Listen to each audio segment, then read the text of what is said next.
These are the iPhone 16s, and this should be a huge year for battery improvements. Apple said that the iPhone 16 and 16 Plus should have a big boost. Yes, that was the official term they used, but then also that the iPhone 16 Pro Max should have the best battery life ever on an iPhone. So let's find out if they were telling the truth and just how long we're talking about here. So this is the $1,199 iPhone 16 Pro Max, the $999 16 Pro, the $899 16 Plus, and then the $799 iPhone 16. And we're doing something different this year. We're comparing these new phones to two iPhones from last year, the top-end iPhone 15 Pro Max and the base iPhone 15, but also Samsung, to see where Apple sits against the competition. So this is the Samsung Galaxy S24 Ultra, which is the best phone that Samsung makes. Okay, let's unplug. The test begins now. And since I wanted to base this test off a typical day's usage, let's begin with a workout app that I've just started using. So the big question, how has Apple achieved the supposed big boost in battery this year? Well, two things. The first is they've apparently added bigger batteries to all iPhone 16s, which sounds like the most obvious thing I've ever said, but you would be amazed how resistant phone companies are to doing this. I would guess because Apple knows how much people want bigger batteries, combined with how a bigger battery is one of the easiest ways to upgrade a phone, that they specifically save these battery improvements for years where there's not much else going on. Kind of like a band-aid, always ready to slap in and fix a slower year of changes. Okay, so that's an hour of workouts and, oh,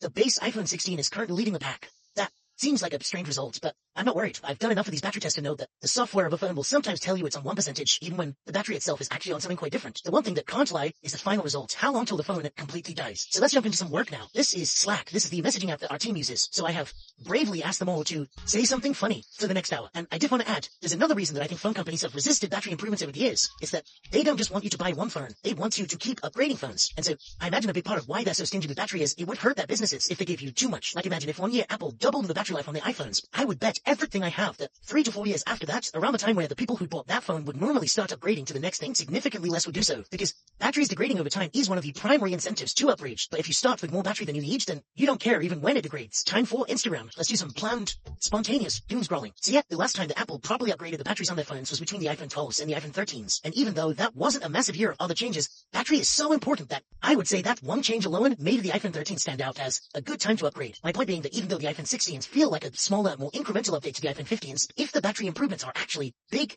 then that alone would be enough to put them on the map. So there's a lot resting on this. And so, is it working for them? Well, you can see that the normal iPhone 16's battery has fallen back in line. It's still doing really well, but just now at a sensible, believable level. Samsung is the one who's taking the lead, which would it not be such a smooth move if on a table of 6 iPhones, the one Samsung is the one that takes the win? Oh, can you see by the way that the iPhone 15 screen has gone super thin? Well, that actually ties perfectly into the second reason for the apparently improved battery life this year. The first is the larger battery, which we've talked about, but the second is the new chips in these phones. See, the iPhone 16 and 16 Plus are running Apple's new A18 chipsets, when the 16 Pro and Pro Max are running the new A18 Pro. I won't get too technical here, but basically these chips are designed using a new process that manages to get the transistors closer together. The transistors are kind of like the building blocks of a chip, so if they're packed any from closer together, it reduces the communication distance, making them faster, making them more energy efficient, which is the thing that's good for battery, but also less hot. And that is a key part of why the iPhone 15's display is dimmed and the new phones haven't yet. And this improvement to the chipset should actually be a particularly big jump for the base iPhone 16 and 16 Plus, because those phones have actually jumped forward 2 generations. Before, Apple would only let the Pro phones have the latest tech, and so the normal iPhone 15 is using a chip from 2 years ago, even though it's last year's phone. But this year is simple. Every new iPhone gets a new A18 generation of chips. I guess because all iPhones need to run Apple Intelligence, and Apple Intelligence requires this new hardware. That said, after 4 hours, now that we're jumping into YouTube, is it looking like as big of a claim as Apple was making it seem? Well, so far, the new iPhones are outpacing their last generation counterparts. The iPhone 16 is doing better than the iPhone 15, and the iPhone 16 Pro Max is doing better than the iPhone 15 Pro Max. But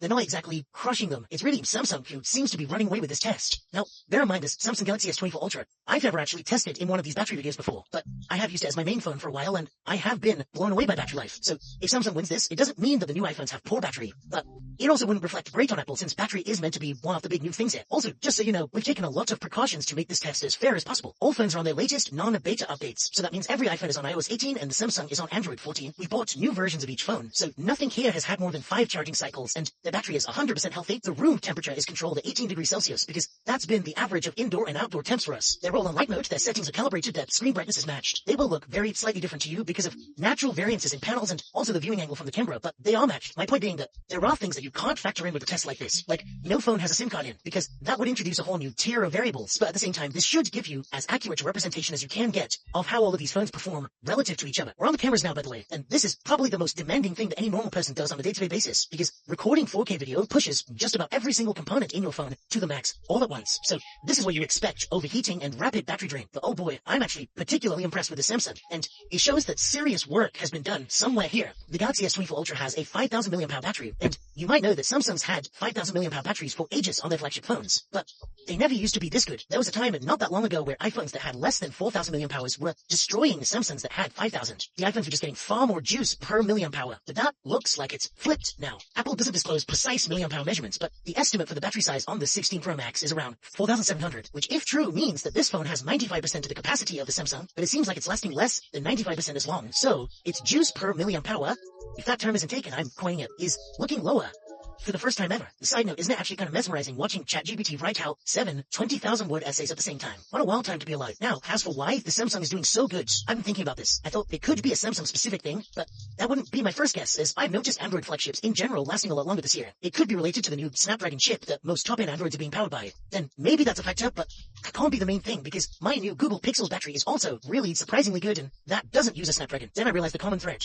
It's Android 14. Every phone I've tested that has surprised me with how good the battery is has been running Android 14, which has fixed basically a loophole that allows apps to consistently run in the background if they decide they want to. And based on how much of an improvement this software seems to have made, that loophole might well have been the thorn in Android's side that's now been removed, and well, it changes the entire landscape. So the iPhone 15 is down and out after 7 hours and 45 minutes, just before we're about to enter some heavier gaming. And oh, look, the iPhone 16 has just started dimming too. It's good to see that the Pro iPhones on the Samsung are not dimming, because, you would expect that Pro phones are designed to be able to take more stress. Oh no, I'm wrong. The Pro has just started dimming now too. iPhones sometimes do this just before they die, but the fact that I can't turn the brightness back up does mean that this is a thermal issue. Well, that's disappointing. And now, both phones are out in the exact same minute. But from this point, now that it's just the big boys left, let's just get to it. Let's fast forward this test all the way to the finish now. It's brutal, seemingly unending finish right into the late evening, which is when the editing starts. And I'm going to do something a little extra this time around. As soon as we've gone through the battery drain results, I'm also going to, while the phones are here, quickly stick them on charge so we can see how fast they go the other way. So as you've seen, in 7th place was the iPhone 15 with 7 hours and 45. Not an amazing result, but still I would say sufficient battery for most medium users. Then there was a pretty large gap before the 16 died, which is good. Based on the intensity of this test, 8 hours 19 is a sign that I still wouldn't recommend the 16 to the absolute heaviest users, but you've got more than enough as long as you're not one of them. And then completely neck and neck with the 16 is the 16 Pro. And I'm kind of both glad that Apple has managed to make a compact phone with actually great battery life now, while also feeling a little disappointed that they didn't manage to make the Pro last, well, even a minute longer than the base iPhone. Isn't battery life like the single feature that power users are going to need more of than basic users? And then, another large gap later, the iPhone 16 Plus called it at 8 hours and 45 minutes. This is great battery, there is no doubt about it, but it's also not as great as I expected. I actually assumed that this Plus would outlast the base 16 by at least an hour. And so the fact that its leaders ended up as just 26 minutes means battery isn't really a massive factor in going for the Plus this generation. The iPhone 15 Pro Max has top-end battery life. This one I expected to last a long time, and it absolutely did with 9 hours and 35, which I think is down to the extra efficiencies from the ProMotion display that can both scale up the refresh rate when you want things super smooth, but also scale down to really low refresh rates when your apps just don't need it. So in apps where it can scale back, it will save you a lot of battery. In 2nd place then, the iPhone 16 Pro Max does indeed improve upon the 15 Pro Max's already stellar battery life with 11 hours and 22 minutes, which, fair play, that's pretty amazing.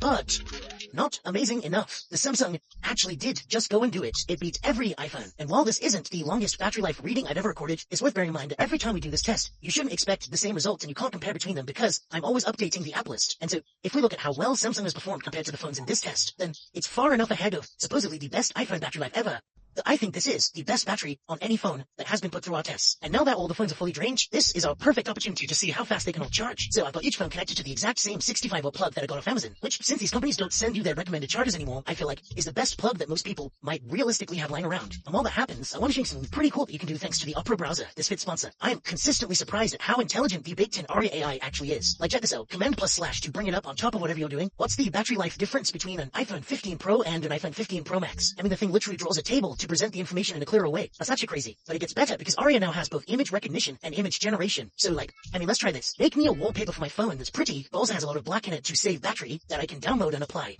Okay, that's cool. It's by far the best browser for organization thanks to Tab Islands, but also functionality thanks to being able to have your tabs all the way across the top and then your apps all the way down the side. Link below to download the Opera browser for free. So after about 10 minutes of charging, these are the percentages. 22%, 22%, 22%, 21%. Whoa, so basically every iPhone 16 has the same charging speed. We got 19% on the 15 Pro Max and then 22 again. So the Pro Max iPhone last year was a tiny bit slower. 17. Bear in mind this phone can charge a little faster if you specifically use Samsung's own 45-watt power brick and cable, but that's not cheap. So if you're using something more generic, then it seems like iPhone is likely to charge faster.